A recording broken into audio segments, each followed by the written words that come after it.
কাছড়াপাড়ার কালীনগরে বোমা বিস্ফোরণ, জখম দুই মাঝবয়সী ফেরিওয়ালা।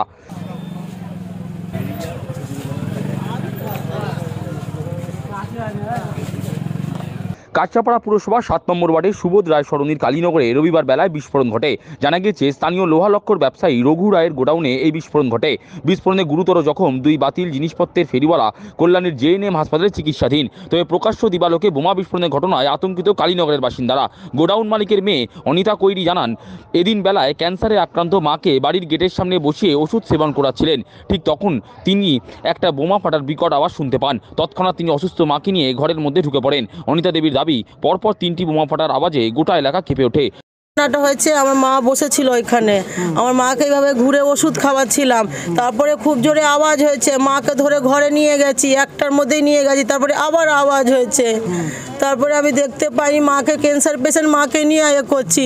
তারপরে আবার ঘুরে বাবাকে এসে দেখছি, তারপরে আমাদের হকরদের দুজনের লেগে গেছে পুরো একদম। যাদের লেগেছে কি আপনাদের এখানে কাজ করতে? হ্যাঁ, মাল ফাল দিত বই খাতে। না, আমার চোট লাগেনি, আমি মাকে নিয়ে ফট করে একটার মধ্যেই পালিয়ে গেছি। হ্যাঁ, 3টে হয়েছে, একটার মধ্যে মা ক্যান্সার পেশেন্ট ওই যে বসে আছে। 3টে। সেটা আমি বলতে পারবো না। কাউকে দেখেছেন আপনারা? না, আমি দেখিনি, আমি মাকে নিয়ে চলে গেছি। আপনাদের এর মধ্যে কি ভয় ভীতি লাগছে? আপনার নাম? আপনাদের ভয় লাগছে? আমার নাম অনিতা কৈরি। আতঙ্কিত? হ্যাঁ, আমরা তো ভয় পাচ্ছি। বোমা ফাটার খবর পেয়ে তড়িঘড়ি ঘটনাস্থলে পৌঁছয় বীজপুর থানার পুলিশ। ঘটনাস্থল থেকে পুলিশ একটা তাজা বোমা উদ্ধারও করেছে। বিস্ফোরণের ঘটনা নিয়ে সাংসদ অর্জুন সিং বলেন, পুলিশ তদন্ত করে দেখছে। তবে পুলিশ কমিশনার খুব সক্ষম ব্যক্তি, আশা করা যাচ্ছে এই ঘটনার দ্রুত কিনারা করা সম্ভব হবে। এখন পুলিশ তদন্ত করছে, আমার মনে হচ্ছে যারা করেছে নিশ্চয়ই ধরা পড়বে। আমাদের পুলিশ কমিশন অনেক সক্ষম ব্যক্তি, উনি ঠিক ধরে নেবেন, কোনো অপরাধী বাঁচতে পারবে না।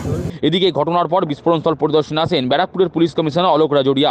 সাংবাদিকদের মুখোমুখি হয়ে পুলিশ কমিশনার অলোক রাজুরিয়া বলেন, চাকদাহ থেকে নিয়মিত মালপত্র বিক্রি করতে কালীনগরে এই ভাঙড়ি দোকানে আসেন দুই মাঝবয়সী ব্যক্তি। এদিন তারা বাতিল জিনিসপত্রের সামগ্রী নিয়ে ওই দোকানে বেচতে আসেন। মালপত্র বাছাই করার সময় কৌটো জাতীয় জিনিস বিকট শব্দে ফেটে যায়। সঞ্জয় অধিকারী নামে একজন ফেরিওয়ালা ডান হাতে গুরুতর আঘাত পান, আর একজন বিধান দাস অল্প বিস্তর আহত হয়েছেন। তারা দুজনেই কল্যাণী জেএনএম হাসপাতালে চিকিৎসাধীন। পুলিশ কমিশনার আরও বলেন, বিস্ফোরণে জখম দুজন কোথা থেকে মালপত্র এনে ওই ভাঙড়ি দোকানে বিক্রি করতে এসেছিল তা খতিয়ে দেখা হচ্ছে। 12টার সময় দুজন যাদের বাড়ি চাকদা আছে তারা রেগুলারলি এই ভাঙড়ি দোকানটাতে আসে মালটা দেওয়ার জন্য। তো তারা যারা প্রত্যক্ষদর্শী যারা আছে এখানে যারা ছিল, তারা তাদের স্টেটমেন্ট অনুযায়ী আমরা জানতে পারি ওরা নিজে মালটা যেটা আনিয়েছিল সেটাকে সর্ট আউট করছিল। এই সর্ট আউট করার সময় এই যে কোটো টাইপের জিনিসটা যে আছে সেটাকে ও কোনোভাবে হ্যান্ডেল করে। যারা একজন ছিল দুজন মধ্যে, তার একটা আভাস হয়েছিল কি এটা সম্ভবত কোনো বমটম টাইপের জিনিস হতে পারে। ও নিজে স্টেটমেন্টে বলেছে, আমাদের অফিসার ওখানে হসপিটালে গিয়ে ওই স্টেটমেন্টটা নিয়েছে। তো অন্য যে ওর পার্টনার ছিল ওটাকে হ্যান্ডেল করতে স্টার্ট করে, ওই হ্যান্ডেলিংয়ের মধ্যে এটা বিস্ফোরণটা হয়।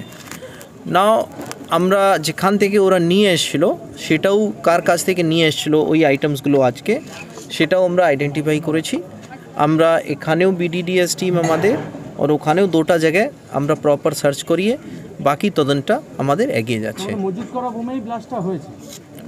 না, আমি তো বললাম তো, আপনি তো শোনেননি আমার কথাটা। আমি বললাম ওরা মালটা নিয়ে এসেছিল, ঠিক আছে, মালটা নিয়ে এসেছিলো যখন সর্ট আউট করছিল বিক্রি করার জন্য, বিক্রি করার আগে সর্ট আউট করে ওয়েইং হয়, তখন এটা ব্লাস্টটা হয়। বাট এই ভার্জনটা আমরা এখন পর্যন্ত পেয়েছি। হ্যাঁ, নামটা কি আছে ওদের? দুজনই এরা কল্যাণীতে হসপিটালে অ্যাডমিট আছে। বিধান দাস আর সঞ্জয় দাস। বিধান দাস আর সঞ্জয় দাস, একজনের হাতে ইঞ্জুরি আছে।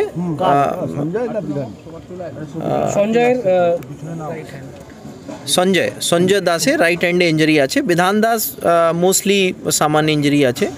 যে এদের 40 আনুমানিক 40 থেকে 50 মাঝখানে দুজনই বয়স আছে। চাকদা। হ্যাঁ, ঠিক আছে, থ্যাংক ইউ।